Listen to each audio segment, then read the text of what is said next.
दक्ष police news, पहिले खाकी मग बाकी। दिवाणी व फौजदारी न्यायालय भडगाव जिल्हा जळगाव इथं दिनांक 22 रोजी राष्ट्रीय लोक अदालतीचं आयोजन जिल्हा विधी सेवा प्राधिकरण जळगाव यांच्या निर्देशाप्रमाणे तालुका विधी सेवा समिती भडगाव तसंच वकील संघ भडगाव यांच्या संयुक्त विद्यमाने करण्यात आलं।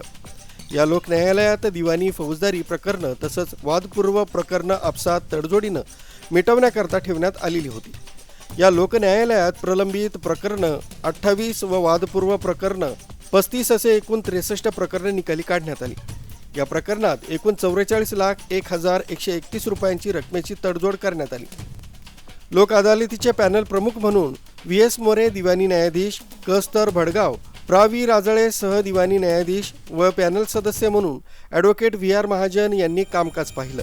या लोक न्यायालयात भडगाव वकील संघाचे अध्यक्ष ॲडव्होकेट बी.आर. पाटील, उपाध्यक्ष ॲडव्होकेट बी.टी. आहिरे, सचिव advocate BR. Thackeray, advocate RK. Wani, advocate KT. Patil, advocate PK. Jaiswal, advocate HA. Kulkarni, advocate AD. Bang, advocate PB. Tiwari, advocate NJ. Tiwari, advocate MB. Patil, advocate सरकारी अभियोक्ता आय.ए. रंगरेज, पी.एस.आय. रमन कंडारे, सर्व विधिज्ञ पक्षकार तसंच तालुका विधी सेवा समिती भडगाव येथील सहाय्यक अधीक्षक बी.ए. बारी, विधी सेवा समिती भडगाव येथील वरिष्ठ लिपिक एस.एस. रानडे, एन.एम. पाटील, दीपक पाटील, रमेश चव्हाण, अभिजित दायमा, मोतीलाल पाटील, अनिल गोधने, संदीप परदेशी, प्रकाश सोनवणे, जगदीश वाडिले, नितीन कदम, न्यायालयीन कर्मचारी व बँकेचे अधिकारी कर्मचारी उपस्थित होते।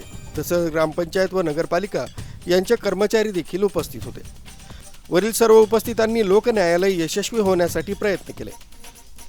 न्यूज ब्युरो, दक्ष पोलीस न्यूज, भडगाव।